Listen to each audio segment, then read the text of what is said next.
Gérard Larcher a reçu son nouveau fauteuil à 40 000 euros. Voilà, il a passé une commande et c'est 40 000 euros évidemment d'argent public, hein, voilà, pour que notre président du Sénat puisse s'asseoir et continuer, hein, bien sûr, de s'asseoir d'autant plus sur nos économies, n'est-ce pas? Alors, ce qui est amusant, c'est que c'est une information qui n'a en soi aucun intérêt. Enfin, c'est d'une. Il n'y a rien, quoi. C'est pitoyable. Et en fait, quand on gratte un petit peu, quand on va quelques niveaux plus loin, on peut extrapoler et réaliser différentes choses qui sont, à mon avis, intéressantes. Sinon, je ne les aurais pas partagées. Je pense qu'il y a deux, trois choses à dire qui, en fait, qui en valent le coup. Déjà, premier élément, c'est que Larcher a dit à plusieurs reprises publiquement que on pourrait pas aider tout le monde, notamment face au prix de l'énergie qui explose. Il y a pas longtemps, il y a quelques semaines, quelques mois, hein. Il a aussi dit que les dépenses publiques étaient incontrôlables, ok? Et comme qui dirait, j'ai les copies de page écran, d'accord? Donc là, je pense que vous le verrez pas bien, parce que c'est pas bien cadré pour cette vidéo, mais bon, vous irez sur mon tweet si vous voulez, vous irez sur X si vous voulez. Il n'y a aucune maîtrise de la dépense publique depuis des années et on ne pourra pas aider tout le monde, prévient le sénateur Gérard Larcher. Et c'est pas vieux, hein, c'est pas il y a 30 ans, il a changé d'avis, non, non, c'est récent. Donc encore une fois, la politique manifeste un amour, vraiment une passion pour la distance récit-réel. Toujours, le récit, le réel. Toujours, toujours. Le narratif, ce qu'on vous raconte, la tentative d'endormissement, d'hypnose, le mensonge, la duperie, la manipulation, et tutti quanti, et ce qui se passe concrètement, hein, dépenses d'argent public. Et ça pourrait être un truc à hauteur de 500, 1000, 1500, allez 2000, et encore. Bon là c'est arbitraire, hein. Moi, vous savez que pour moi, 1 centime, c'est déjà du vol, hein. Donc bon. Mais non, 40 000, enfin, ça rajoute, hein. Vraiment, on sent que, enfin, ils en ont rien à foutre. C'est ça le message, ok? Récit réel. Et moi, vous savez, j'utilise souvent ce mot de caste pour désigner tous ces gens qui trônent, et c'est le cas de le dire, au-dessus de nous pour gouverner notre existence. Et le mot n'est pas exagéré, hein. Les membres du gouvernement, politiques, sénateurs, bureaucrates, c'est pas exagéré. C'est une manière, c'est pas une manière d'agiter vos peurs ou de manipuler les foules. De toute façon, c'est pas en faisant 300 ou 400 vues ou 500 vues qu'on manipule qui que ce soit. Mais c'est pas pour ça, moi, que je dis ça. Non, c'est premier degré. C'est à prendre froidement.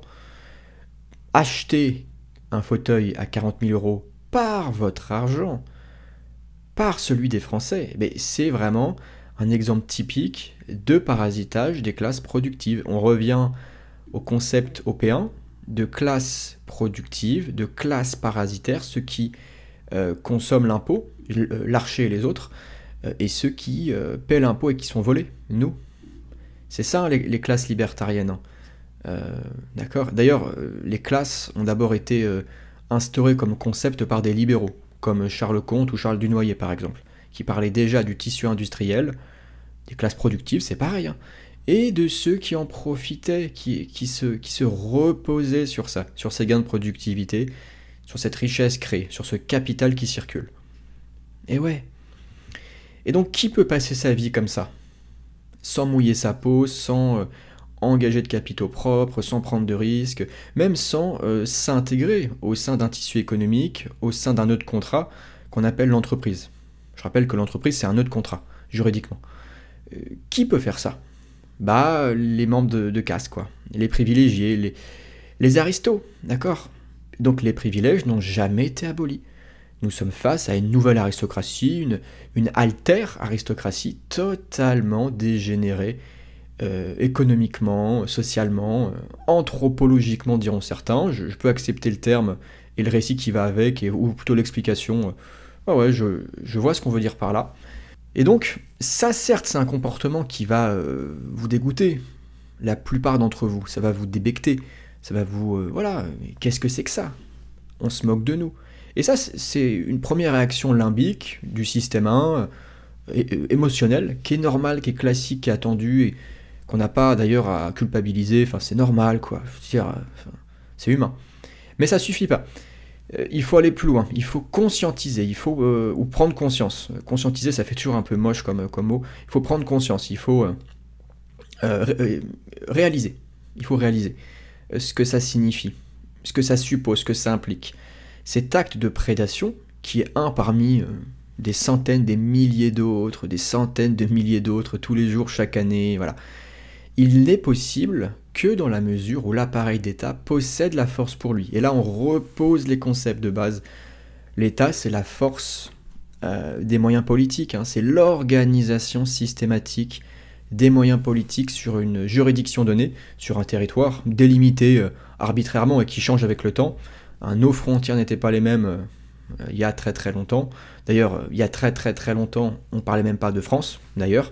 Donc voilà, tout ça change. Tout ça évolue au gré des prédations, des guerres, des conquêtes. Parce que l'État n'est rien d'autre que la conquête. Rien. L'État, c'est le sang. L'État, c'est l'imposition. L'État, c'est la force des moyens politiques.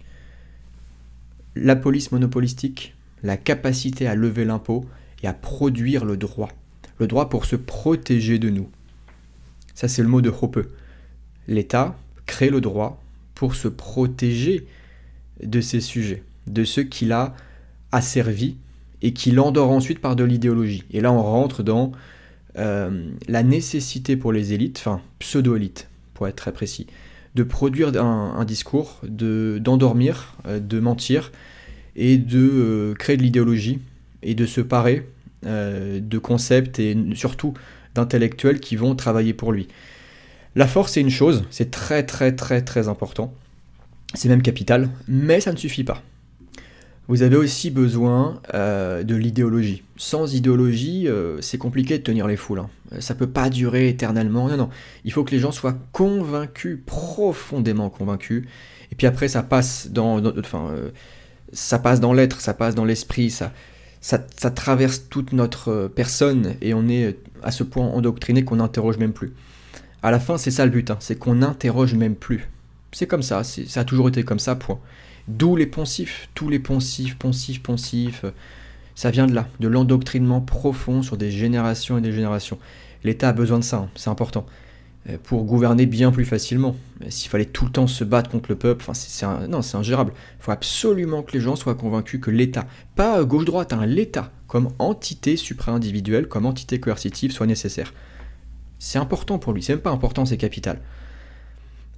Et d'ailleurs, quelqu'un comme La Boétie, le jeune La Boétie déjà au XVIe siècle, ami de Montaigne, avait déjà compris ça, hein, que les tyrans ne sont grands que parce que nous sommes à genoux, hein, que parce que nous consentons à être soumis, que parce que nous disons oui, d'accord. Et en fait, le colosse pourrait s'effondrer sur lui-même dès lors que nous commencerions à lui refuser le pouvoir qu'il s'octroie. Mais ça commence par là, dans la tête. Ça commence par une réalisation, tout commence par les idées. Ce qui me rappelle d'ailleurs le mot de Mises dans les 6 leçons, à la fin, quand il parle de la politique et des idées, il parle bien de ce grand mouvement de fond, de transformation sociale apporté par le rôle des idées. Tout commence de là. D'ailleurs, pour les 6 leçons, si ça vous intéresse, lien en description, c'est un court vidéo que j'ai réalisé avec l'ami Stéphane Gère, qui est aussi l'éditeur de cet ouvrage et qui retrace des conférences du grand Ludwig von Mises à Buenos Aires vers 1950, quelque chose comme ça. Je mettrai ça à l'écran si vous le désirez pour plus de précision. En tout cas, c'est assez ancien maintenant, mais les enseignements n'ont pas perdu une ride, n'ont pas pris une ride plutôt, et je vous encourage vraiment à vous former aux principes économiques autrichiens par son biais, et notamment par le mien et celui de Stéphane, qui avons retransmis son enseignement sous forme écrite et vidéo. Lien en description. Et donc voilà, pour moi en fait, vous voyez que à partir d'un fauteuil, j'arrive à parler de tout ça, quoi. On s'en fout du fauteuil. On s'en fout c'est l'indigence même, c'est l'immoralité même, c'est l'horreur politique, on s'en fout. Ce qui est important, c'est ce qui va aller autour. C'est les principes, c'est la réalisation, c'est les idées.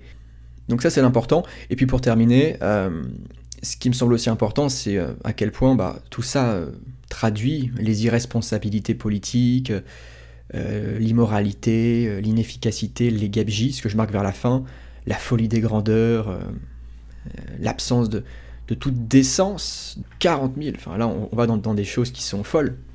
40 000 c'est déjà des petits salaires sympas quoi. Pour un Français, 40 000 euros par an, c'est déjà chouette quoi. Bah lui c'est un fauteuil quoi. Bon, bah on en est là chers amis. Donc il faut absolument se réveiller sur ça, c'est important. Et vous voyez que je le dis avec une grande sérénité parce que ça sert à rien de... Enfin ça sert à rien, c'est pas que ça sert à rien, c'est que déjà j'ai un caractère qui fait ça. Mais surtout, je crois qu'il faut surveiller ses affects par rapport à tout ça et ne pas se laisser dévorer. Vous savez, la détestation, la haine, il faut qu'elle soit au moins sublimée. Moi, c'est de la colère qui est sublimée par la transformation en vidéo et par l'écriture. Sublimez tout ça.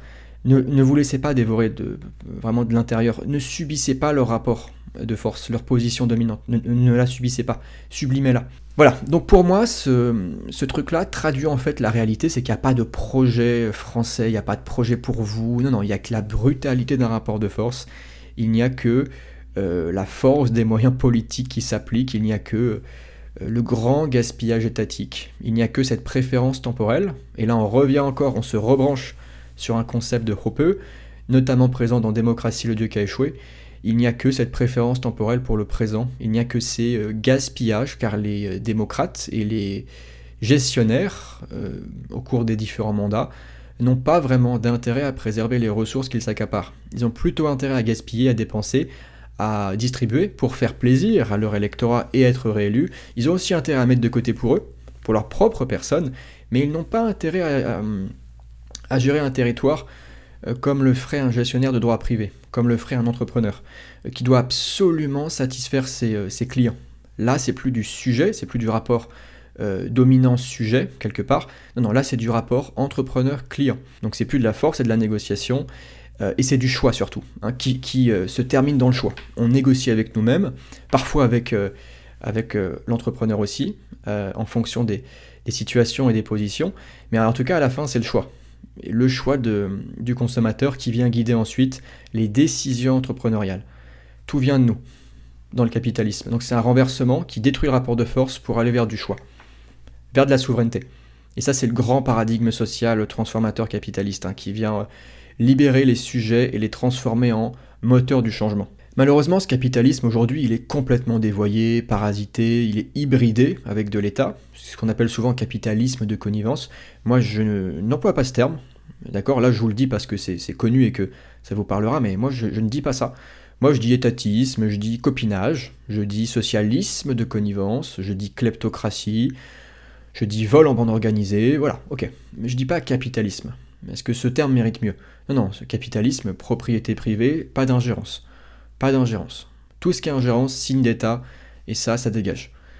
Donc vraiment, on en est encore là, quoi. On est encore bloqué là-dedans, et donc ce nouveau fauteuil, il est à l'image de ce régime destructeur. Des dominants s'assoient année après année sur nos économies, tout en nous assurant toute l'année, hein, par leur récit, par leur narratif, par leur idéologie, et par l'armée d'intellectuels qu'ils emploient à cet effet, qui continuent donc à nous dire qu'ils seraient la solution à tous nos problèmes. Problèmes, spoiler alerte, qu'ils ont eux-mêmes créés. Bah ouais, tout problème structurel, c'est-à-dire qui reste dans le temps, qui est imprimé, qui fait partie de l'époque. Tout problème qui fait partie de l'époque est signe d'État. Il n'y a pas de problème qui reste comme ça, qui est structurel sur un marché libre. Ça finit toujours par s'éroder, par... les solutions, on les trouve toujours parce qu'on n'a pas le choix. Pourquoi ? Parce que sinon on en paye directement le prix. Un coût en réputation, un coût en argent, et donc forcément aussi un coût social. Les entrepreneurs payent toujours le prix de leurs erreurs, de leurs folies, de leurs bêtises. Et les consommateurs choisissent toujours les meilleures décisions pour améliorer une situation sociale. On agit pour substituer un état des choses qui est peu satisfaisant par un état qui l'est plus, comme disait Mises, qui est juste le reflet de la main invisible, qui n'est rien d'autre que, si vous voulez, la coordination du grand mouvement de la vie, orchestré par chacun de nous, par les humains, ce que Bastiat appelait les harmonies économiques. Et ça, c'est simplement... Voilà, c'est le seul intérêt général, c'est ça en fait. Via le droit naturel respecté, via les échanges libres et sans entrave, harmonie économique. Et ça, on n'y est pas du tout. Non, on est encore dans de la prédation. On est encore dans du jeu à somme nulle. On est encore dans un rapport dominant-dominé. Bon, bah voilà. Donc on le dit quoi, on le dit, on passe le mot. C'est un paradigme qui est très pauvre, hein, évidemment, qui est très destructeur. Et tant que les gens légitimes, valides, plus soient, et bah ça continuera. Ça continuera parce qu'ils font le lit, ils font le jeu de tout ça. Gauche, droite, hein. Aucune importance. C'est pas le sujet. Le sujet, c'est étatisme versus liberté. On peut pas dire toute l'année, mais c'est scandaleux, je comprends pas, je comprends pas, je comprends pas, alors qu'on ne fait que légitimer, on ne fait que pousser des idéologies de gauche comme de droite qui font le lit de tout ça, qui font le jeu de tout ça. C'est un niveau de réalité juridique sur ce plan-là, économique aussi, qui n'a pas été atteint. Bon bah écoutez, on continue de passer le message, tout simplement. Donc écoutez, si ça vous a plu, pouce vers le haut, pensez à vous abonner pour ne pas manquer les prochaines vidéos, et allez bien en description, il y a l'académie, sur laquelle j'envoie de temps en temps des emails et des podcasts, et il y a mon cours 6 leçons, d'accord? Donc allez l'acheter pour vous former, et vous m'en direz des nouvelles. Allez, à la prochaine, ciao!